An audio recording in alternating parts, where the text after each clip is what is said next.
All right, we are live. Welcome, everyone, to another edition of Deconversion Stories. Today, I'm talking with the amazing Aimee Hogan. She's a member of the EIE network. There's a bunch of people, including Dick Dawson, who has yet to reschedule on my show. But hey, that's all right. We'll get that done eventually. Aimee, first, before we get into the Deconversion story, can you tell us what the whole EIE network is all about? It's basically the I network it stands for education, entertainment, education, and information. Okay. It's just a basic all around just channel that we have where we do some debunking. We cover things like sovereign citizens. Mm-hmm. We have shows where we educate, like with autism and things like that too. And we're going to be starting a new Eye on Society show pretty soon coming up, where it's going to be all about, recent events and the historical things that go along with that. So it's going to be interesting. We've got a whole bunch of great new shows coming up, and I'm so excited about it. Thank you.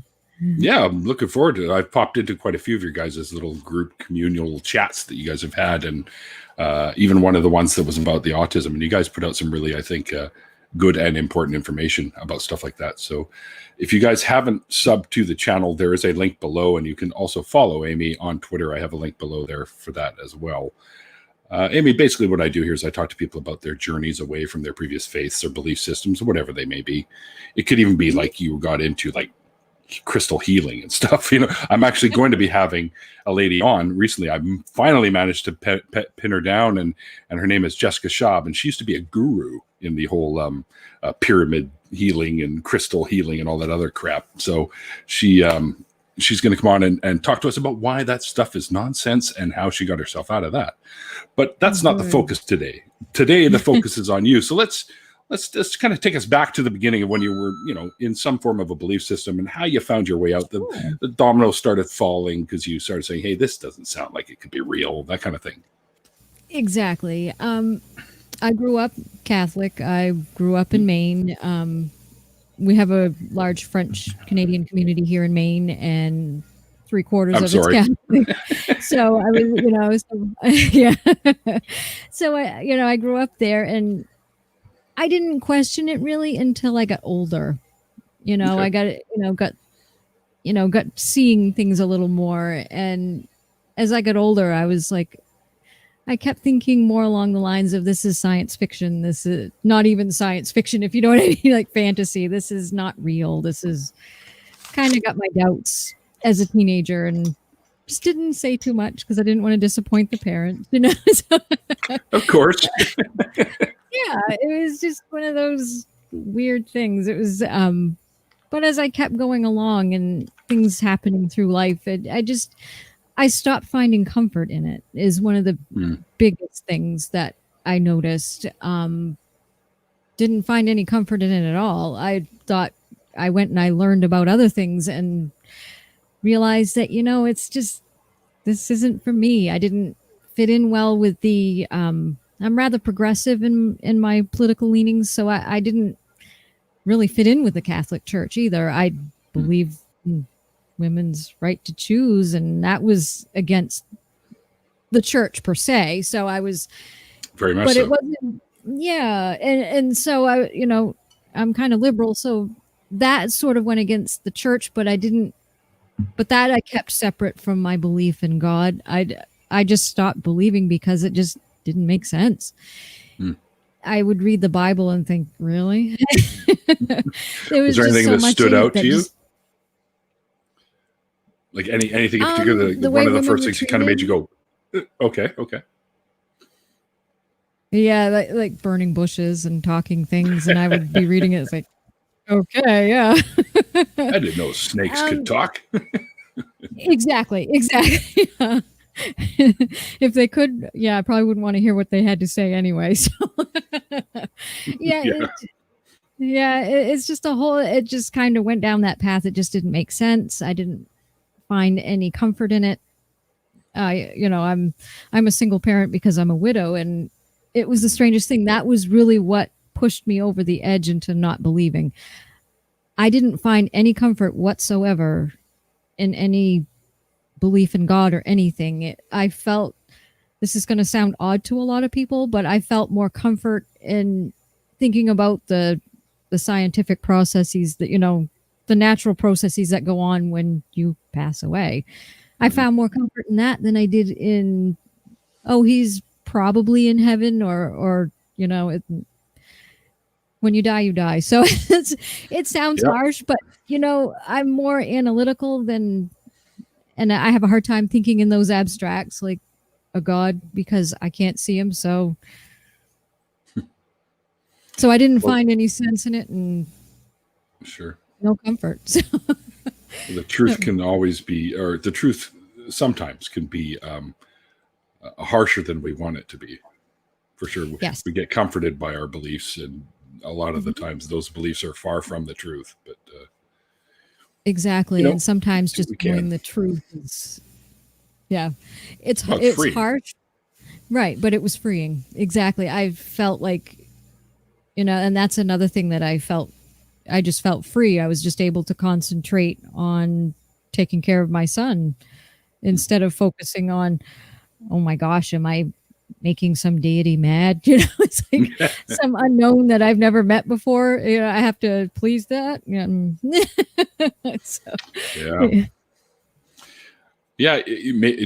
you ever, like, at one point, did you ever think that, did I do something to piss off this deity? Because your son is autistic, correct?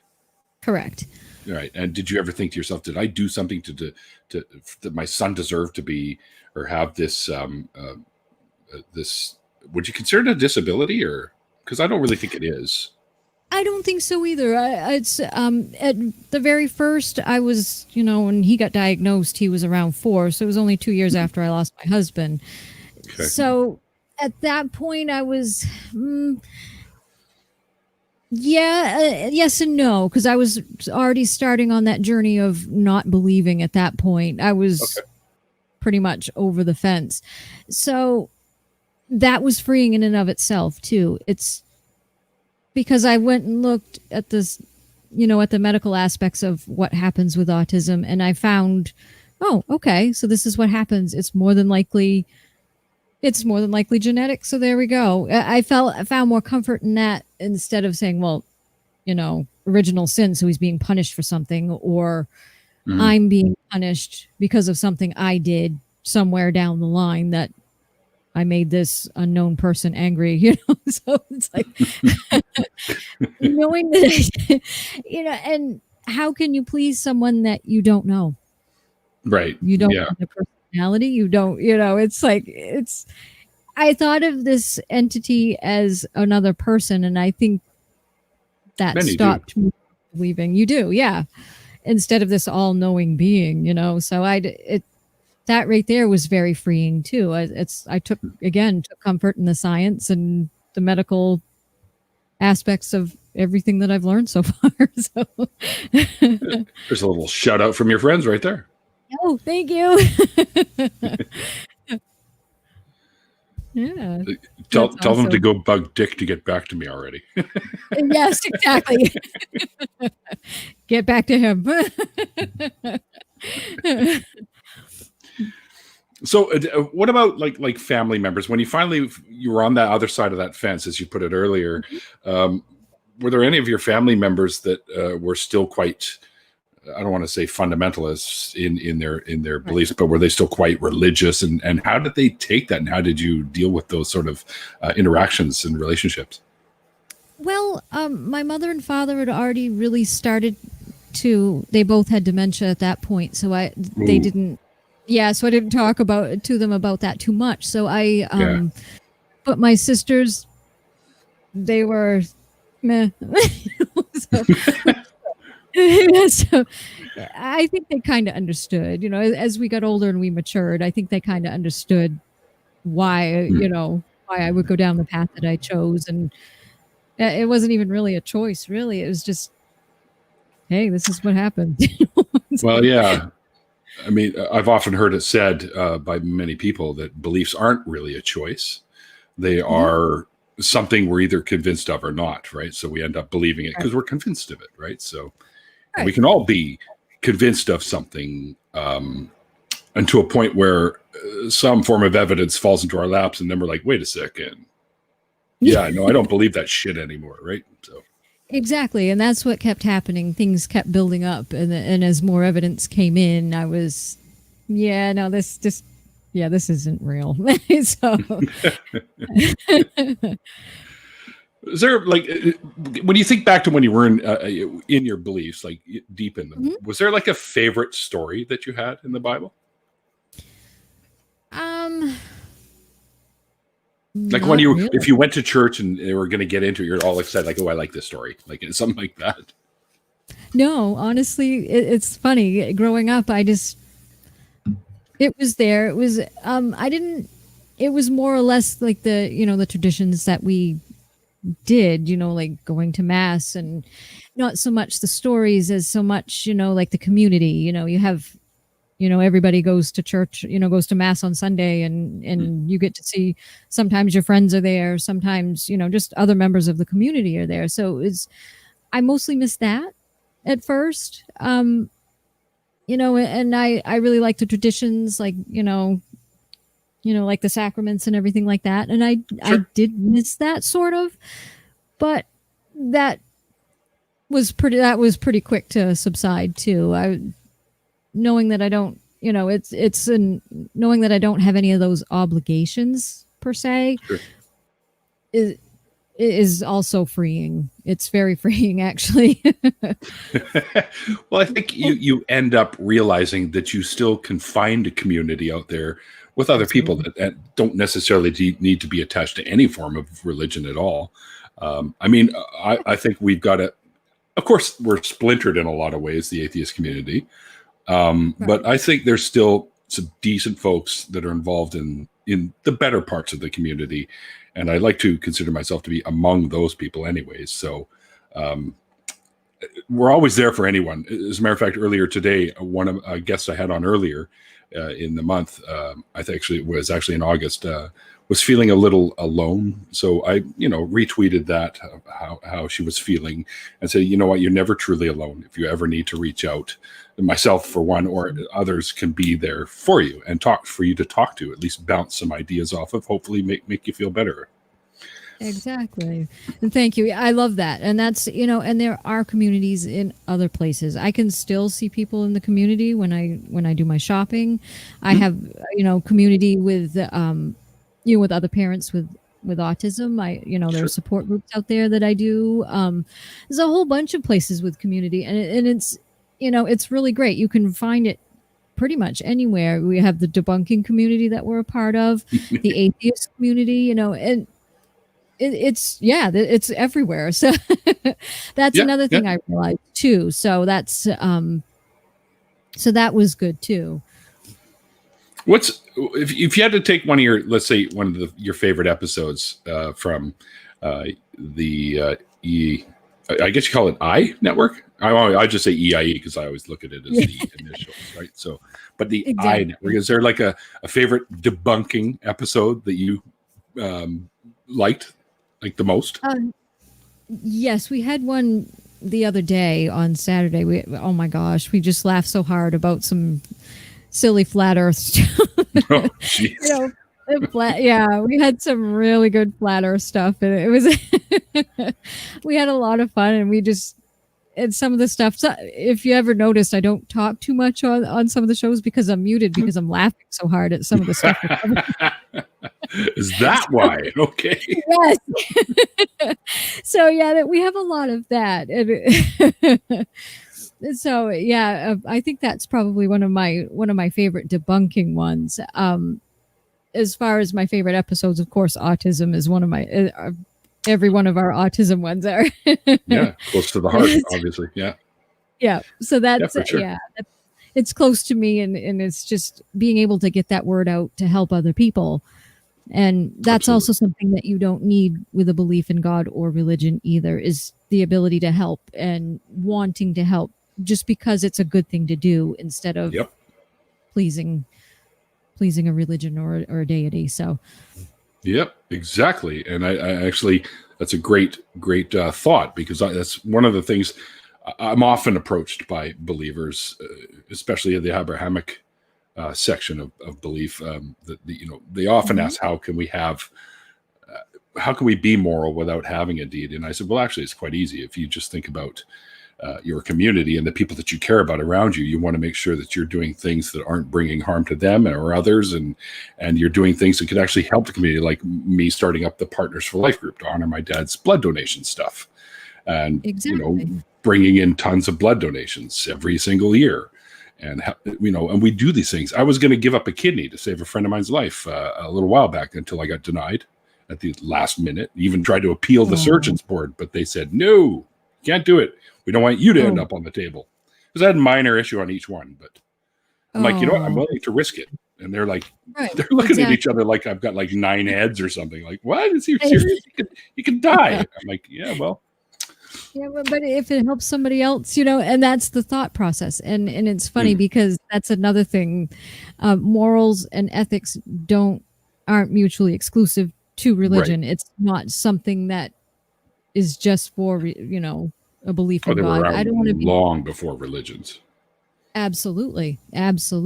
Just doing what's right for your family and for other people and is all you need. You don't need to be scared into doing something. You have to want to do it, which makes it more ethical when you're doing something that's good. I think I like the way you put that. You don't have to be scared into doing something, because then technically you're not doing it for good reasons. You're doing it because you're afraid of burning in hell now. It's like, what kind of motivation is that? It's like he's holding a lighter under your feet going, go do this nice thing. It's like, what are you talking about, man? I don't need you to do that. I can do it without that. Exactly.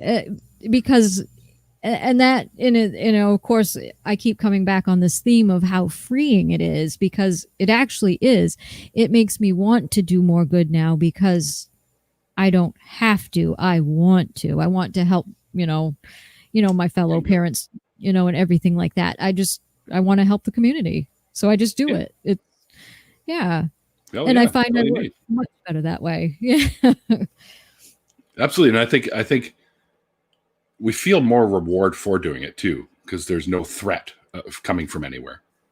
Yes. Right. Yes. So, yeah. Oh yeah. Galen put a good one right there. Goodness without godness. That's perfect. Goodness without godness. I like it.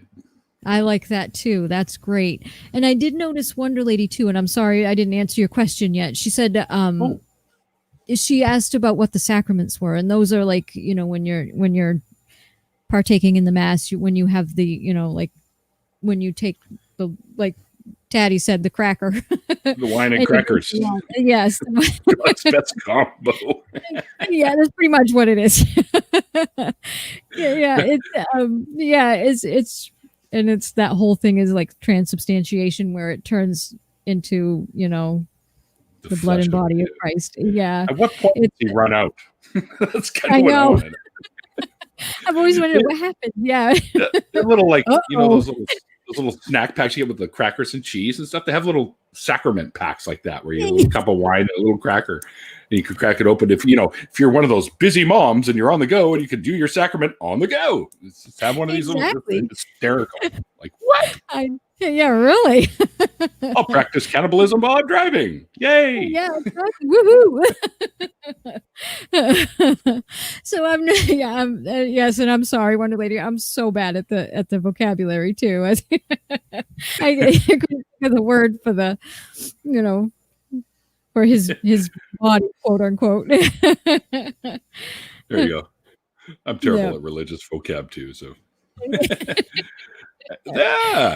Yeah, that's what I like to see. I gave blood and you're glad that always be glad. And Derek actually became my newest patron today.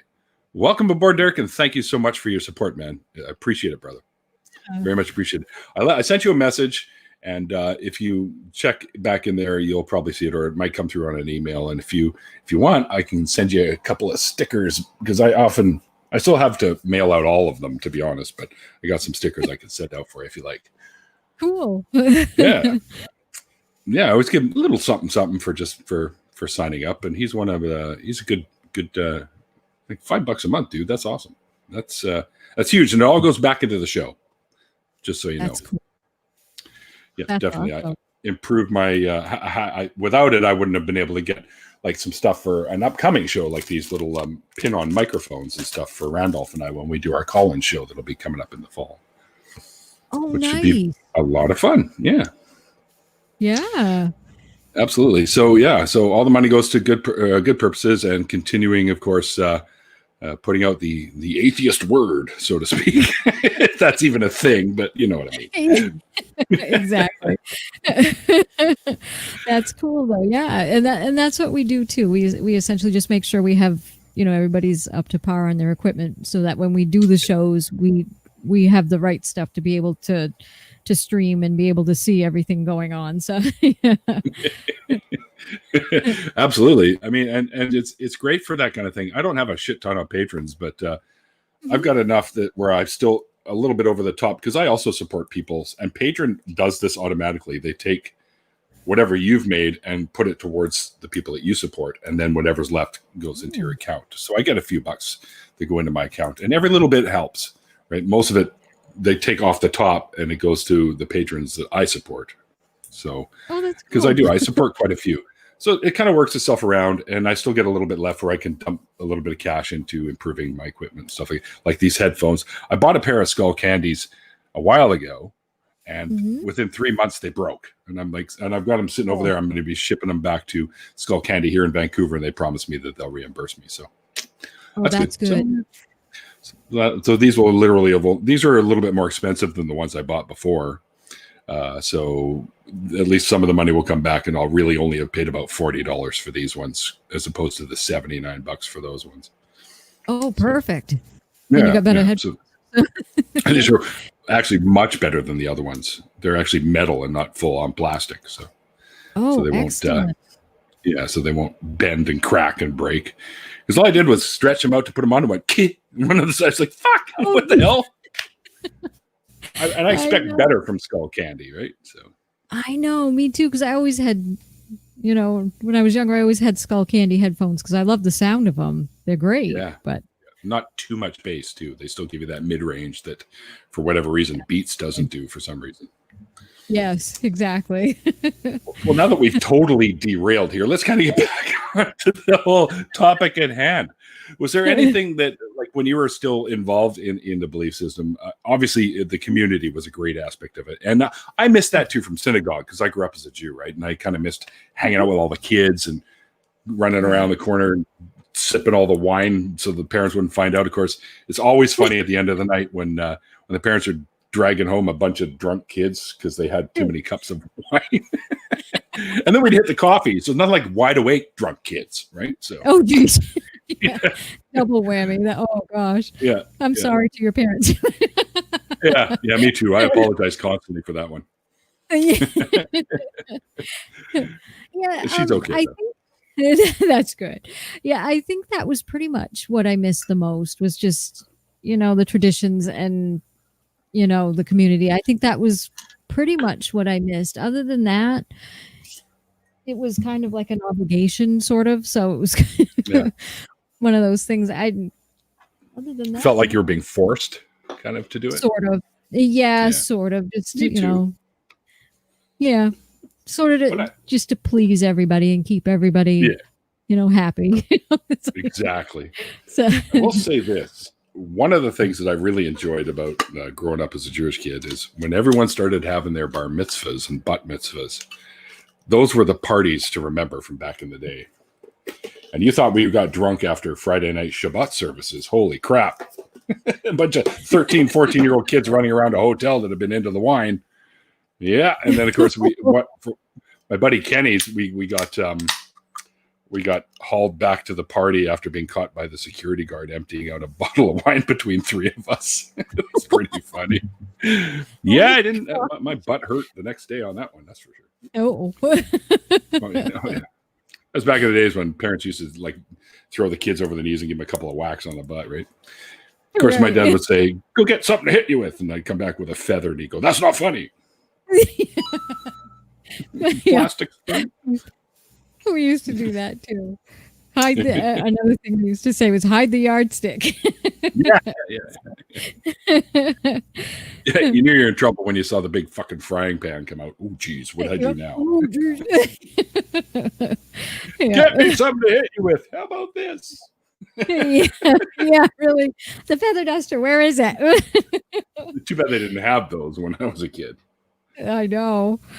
Oh, I know those nice little light ones. Yeah, they had the ones with like the bamboo sticks on them that hurt like fuck anyways. So. Oh gosh, yeah, because that bamboo just whips. It's like woo. Yep. Absolutely. So, once you found your way out of your belief system, what was the things that kind of you noticed first? Like, was there a sense of relief? A sense like a weight lifted off, that kind of thing?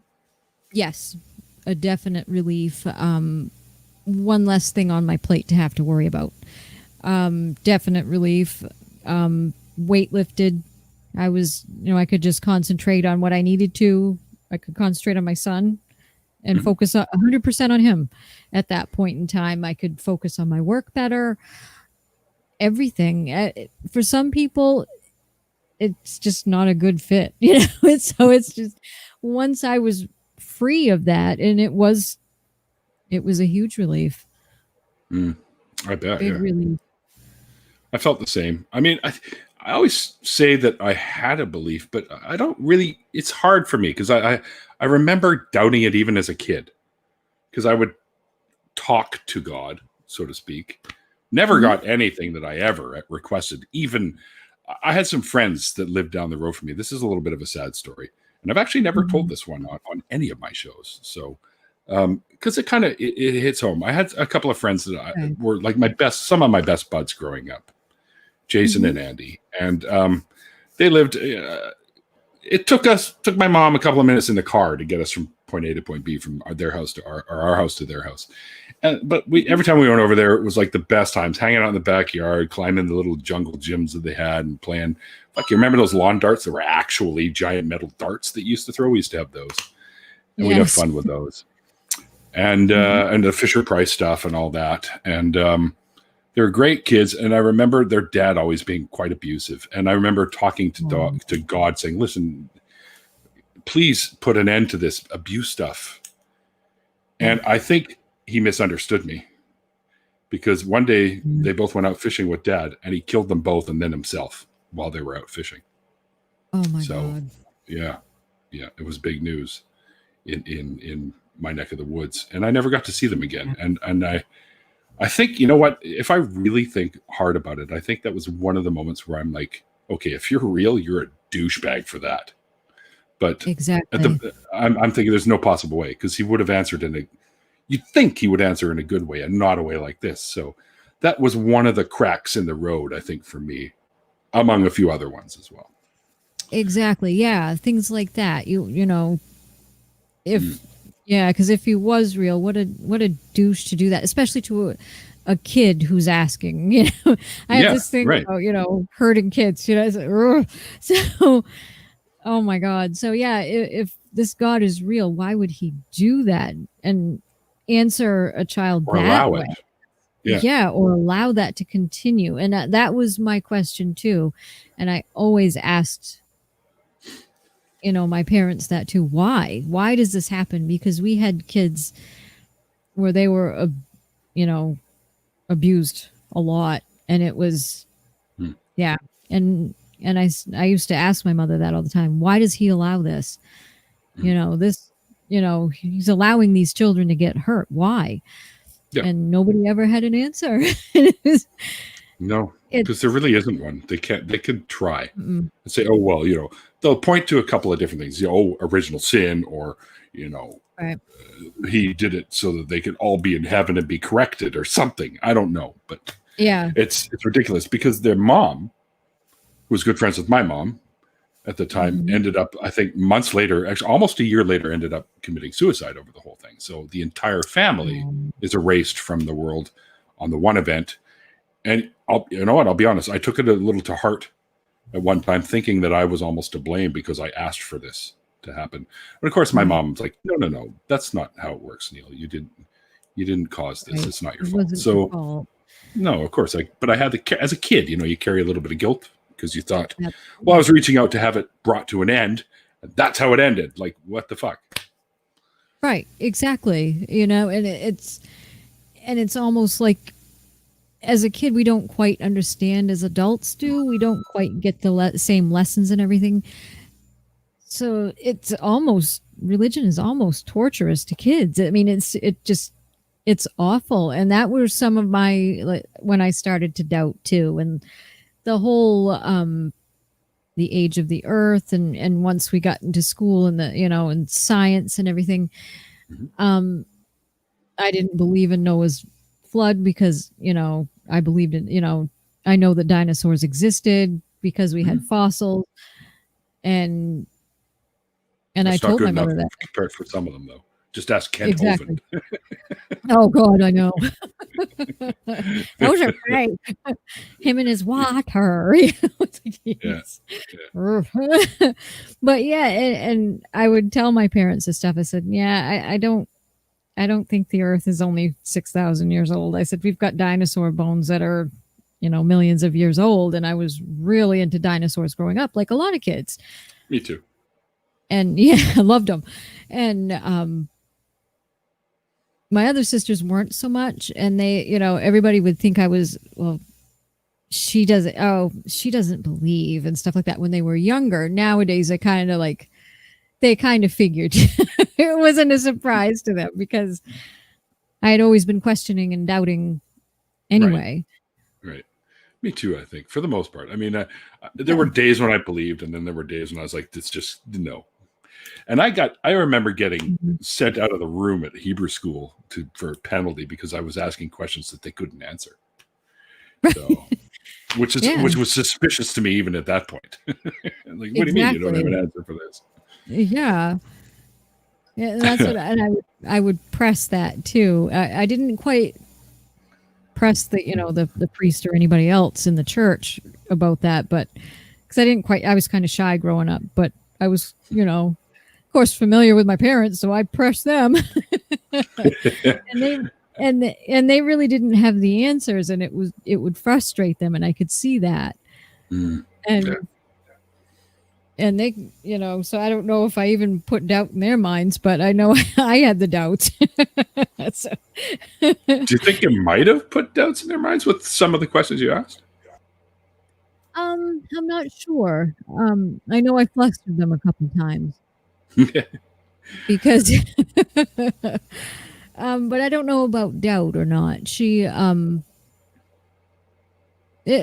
I can remember too when they both developed dementia that I don't remember them mentioning God at all.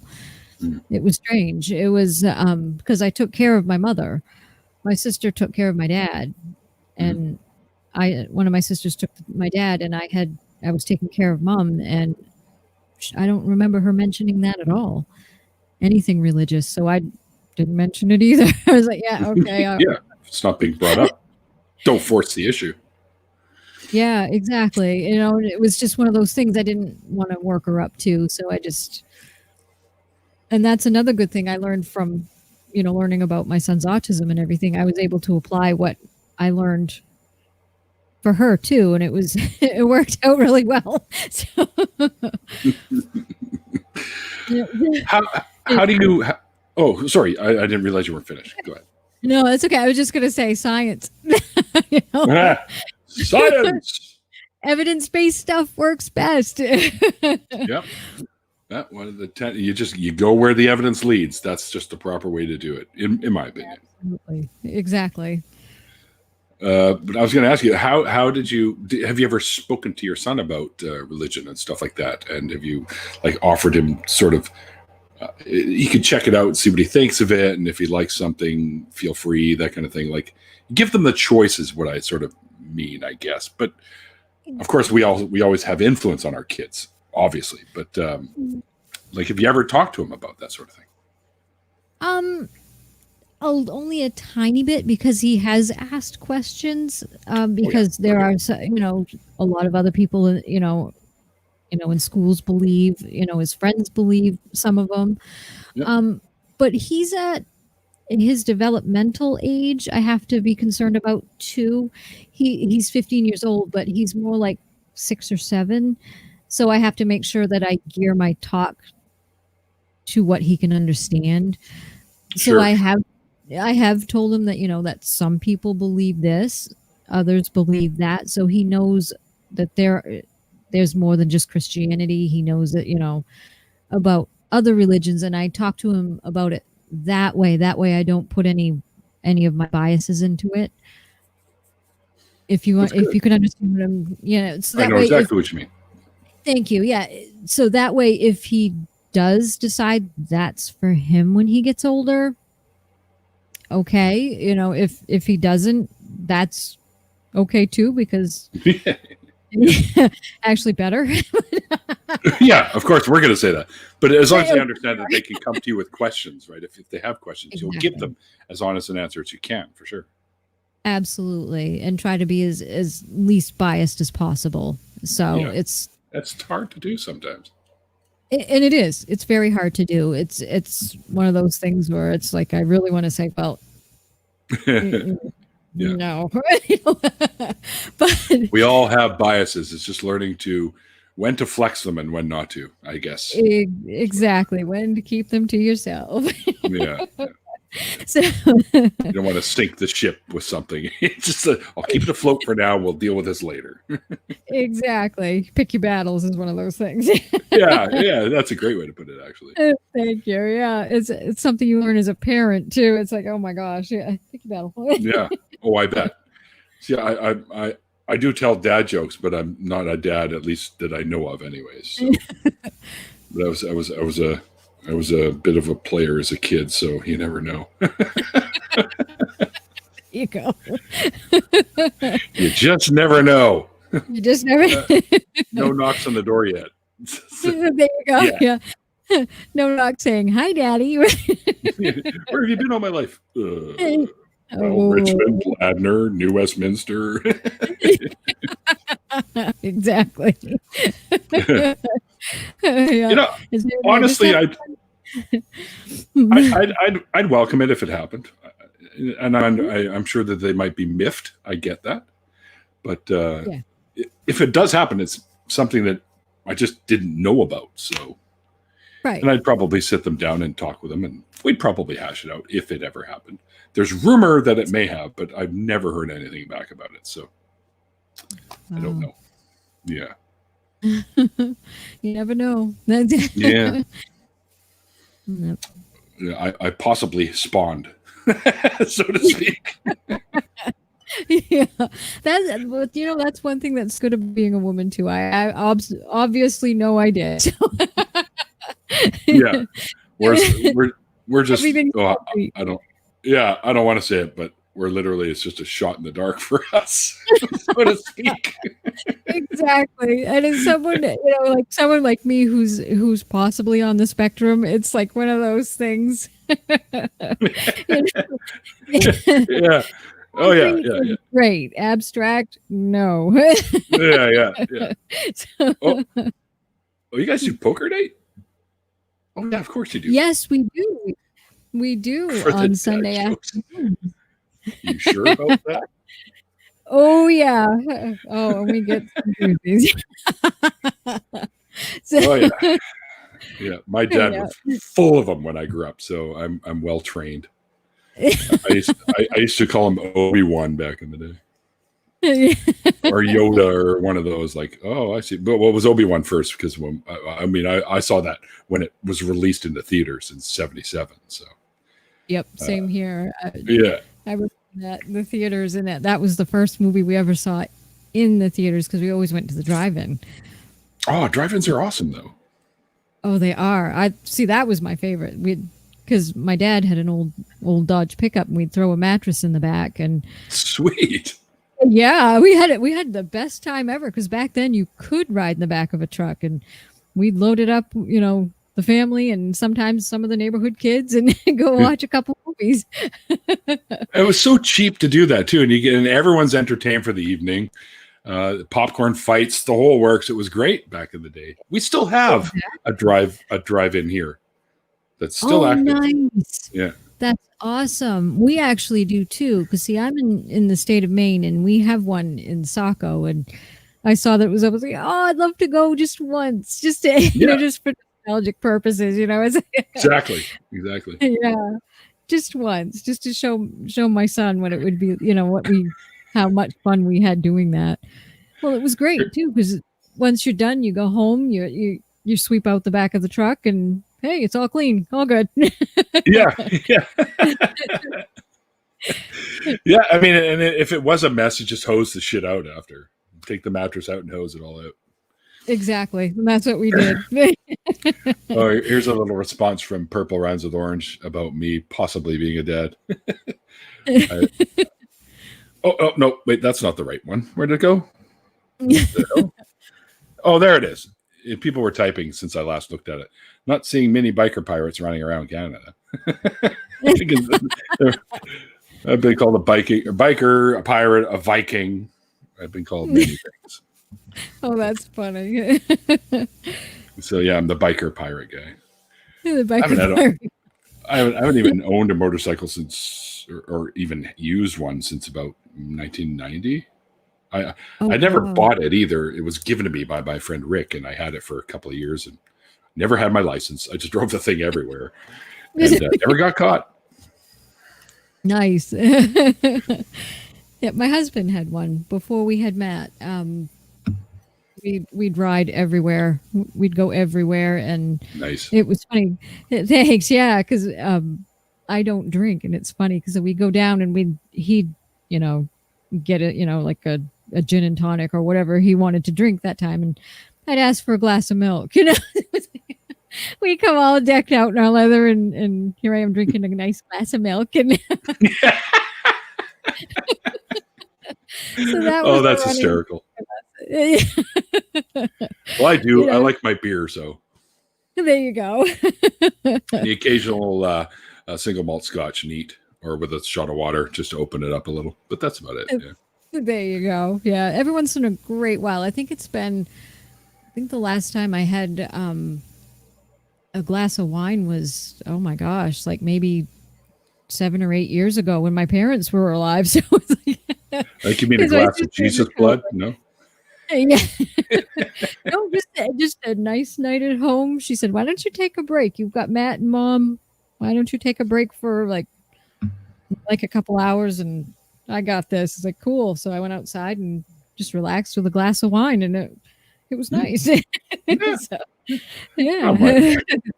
It's not my drinking choice, but I don't mind the occasional cup of wine. The problem is being raised Jewish. Of course, we did Passover, and every year my family picks up like 6 or 7 bottles of the Manischewitz Passover wine, which is basically alcoholic grape juice. Is what it is, and I love that shit because it's so sweet. And I, before I know it, I'm like, Marla, I'm sleeping here tonight. My sister.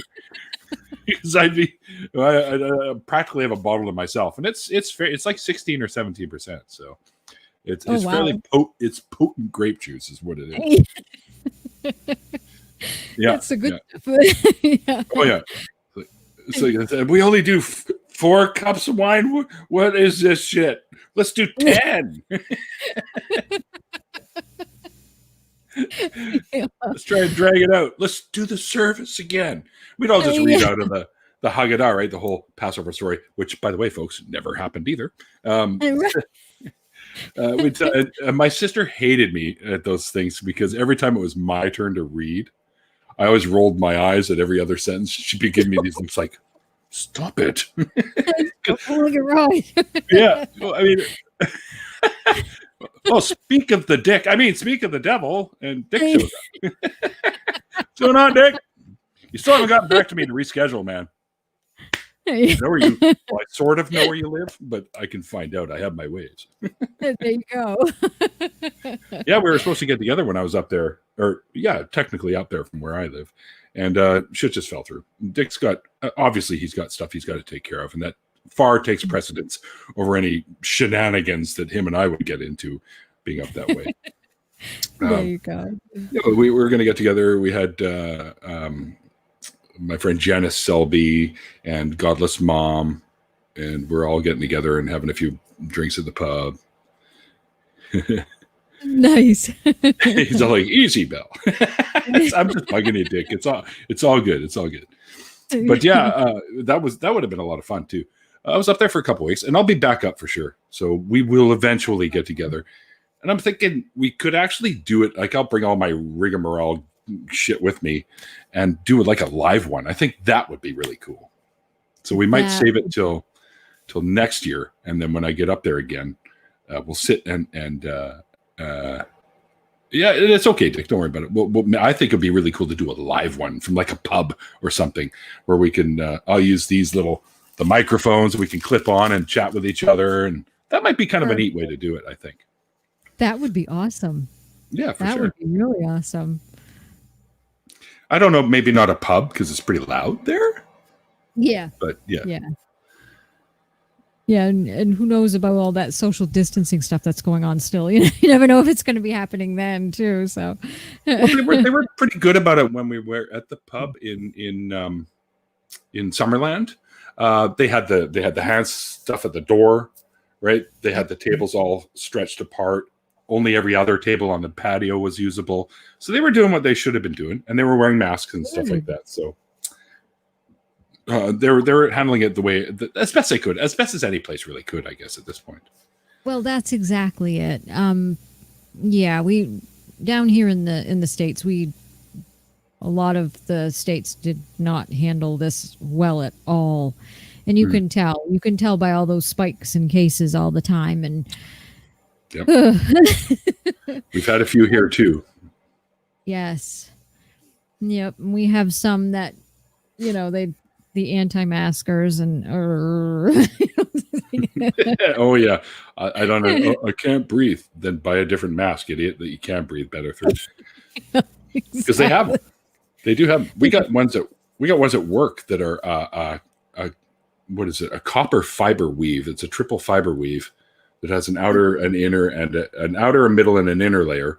The inner layer is more for comfort, so it doesn't chafe on you or anything. And then there's a middle layer that's actually a copper weave or brass or copper weave mix that can kill viruses. And then there's an outer layer for extra protection for when you're breathing out.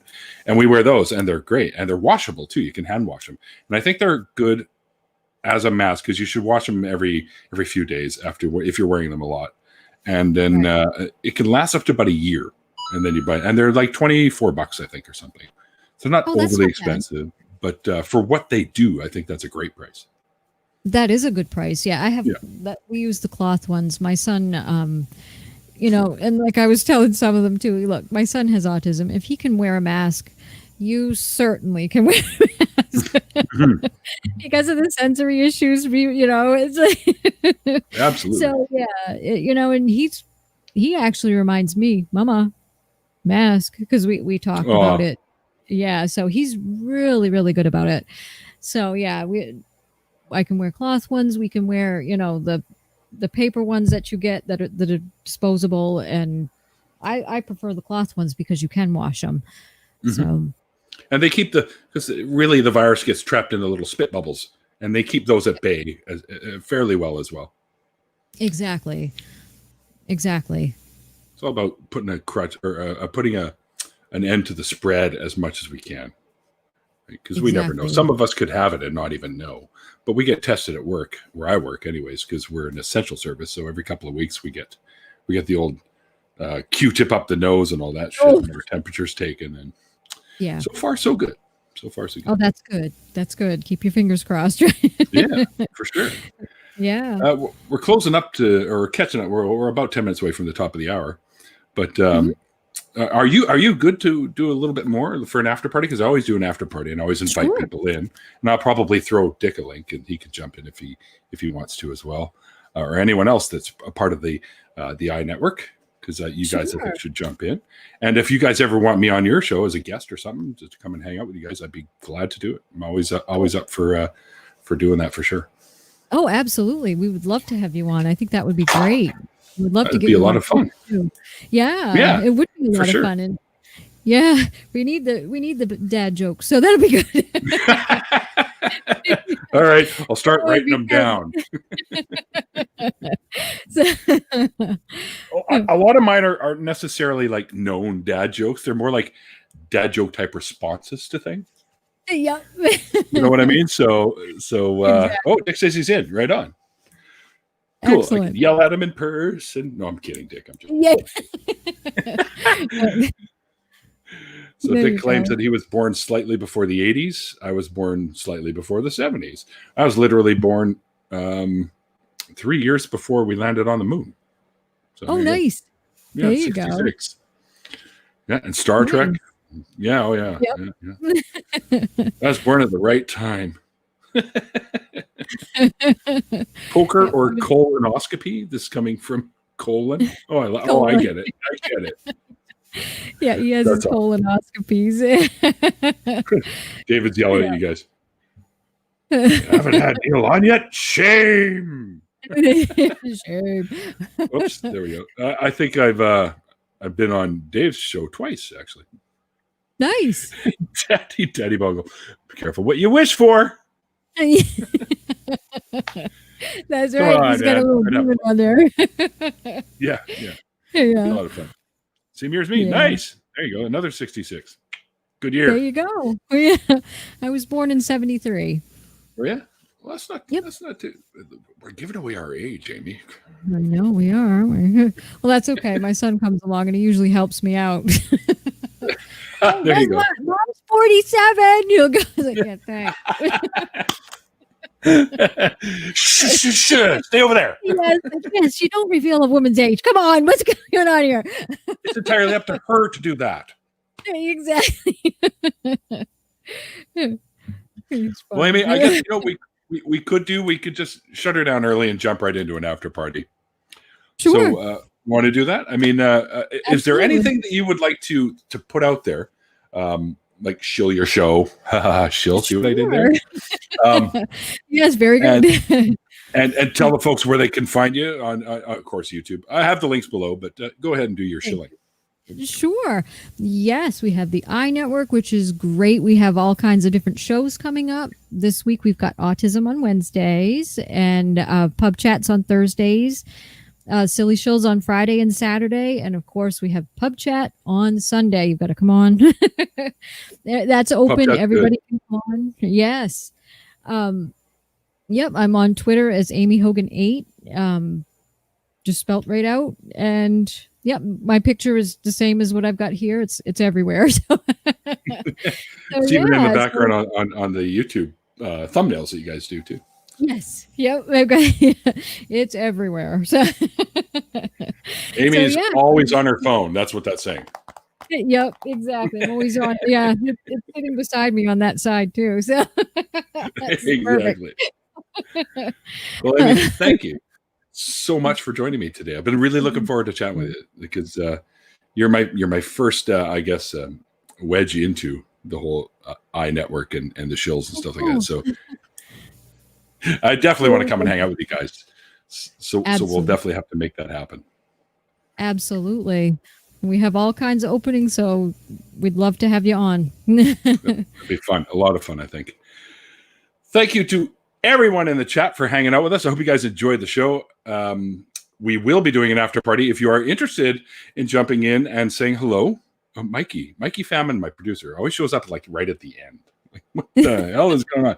But we will be doing the after party. And Mikey, you now have to be in that after party. Sorry, buddy, but you have to now. So I want to thank all my patrons.